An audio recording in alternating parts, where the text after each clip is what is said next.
Hey everyone, welcome to the video. My name is Dwayne Thomas.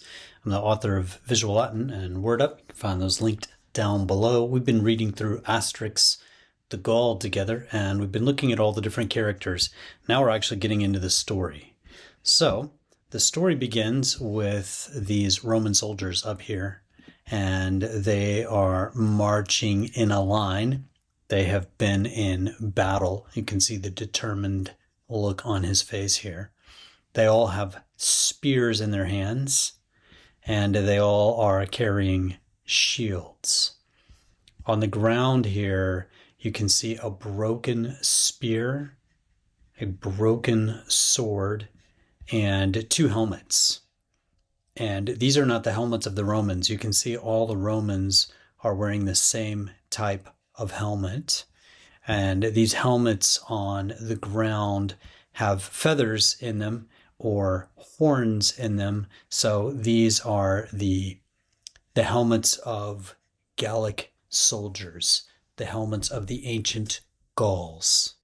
Up at the top it says, in the year 50 BC, after a long struggle, the ancient Gauls had been conquered by the Romans.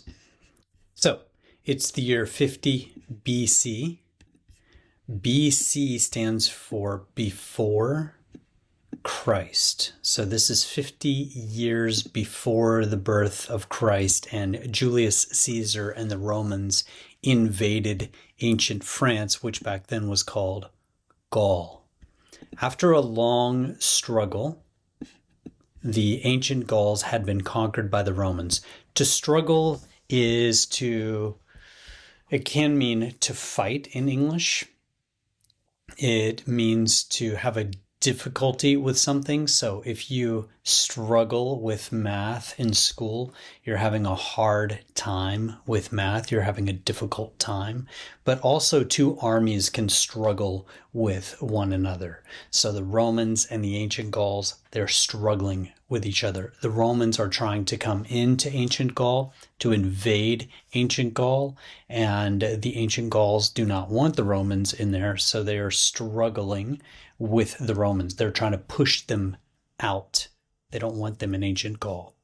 Ancient Gaul is the word for ancient France and Belgium, parts of Luxembourg, parts of Europe, that part of Europe. And ancient is a word meaning old. So in the year 50 BC, after a long fight, a long resistance, a long struggle, the ancient Gauls, the old Gauls, had been conquered.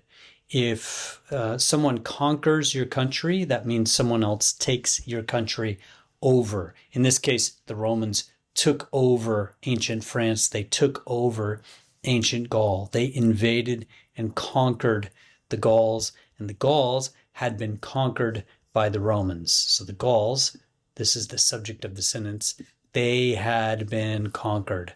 Conquered is the verb, the main verb, and I always double underline verbs, and had and been are helping verbs. And then who conquered the Gauls? The Gauls had been conquered by the Romans. By is a preposition, and the Romans is the object of the preposition. So the Gauls had been conquered by the Romans. Here also the Romans, you can see, are carrying standards. This one has an eagle on the top. I can't tell what this one has on top. Maybe these are little symbols and animals, probably eagles. And then these are flags. Here's a green flag, and here is a purple flag. But these things they are carrying, these are standards. These are the symbols of the Roman army that they're carrying with them into battle. It's very hard to see, but here you can see SPQR, which stands for Senatus Populusque Romanus, which means the Senate and the people of Rome. Okay. In the next frame, each time there's a new picture in a comic book, we call this a frame. In the next frame, we see Julius Caesar seated, and there is a soldier throwing his arms down at the feet of Julius Caesar. He's throwing his weapons down at the feet of Julius Caesar. And it says chiefs, like Vercingetorix, had to lay their arms down at Caesar's feet. And then we have the word ouch. Caesar is screaming ouch here. When you get hurt, ouch, you scream ouch, ouch, that hurt. If you hit your finger with something, if you close the door on your finger, ouch, you might say.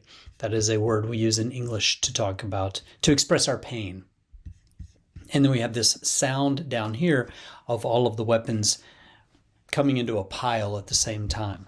Clang, it says, clang. These two words are, especially clang, are onomatopoeia. Onomatopoeia is a long English word that comes from a Greek word, and it means that the word makes the sound, that the word imitates the sound of the action. So if these weapons are all falling at Caesar's feet, they're making a metallic crashing sound, clang. When a snake makes a noise, it makes the noise hiss, hiss. And hiss sounds a little bit like a snake. That's onomatopoeia. Or when you jump into a pool, if we describe that with a word, we would say splash, splash. And splash sounds like the action of someone splashing into a pool. Well, here we have the Gallic chief, Vercingetorix.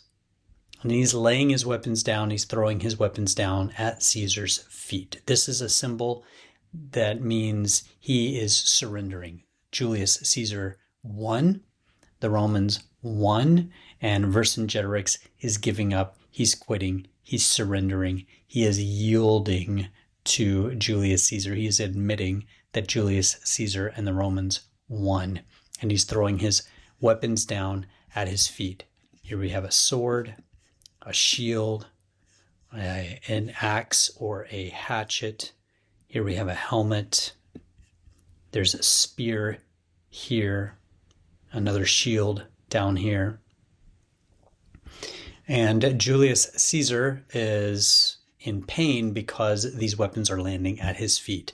I believe the author is making a reference to a famous painting in France where you see Vercingetorix riding through the ranks of the Roman army and riding up to Caesar and throwing his or casting his weapons down in front of Caesar as a symbol that he is surrendering, to show that he is giving up and that Caesar has won. And you can see Caesar proudly sitting with his men around and a few captives down at his feet. You can see Caesar proudly accepting the surrender of the Gallic chief Vercingetorix.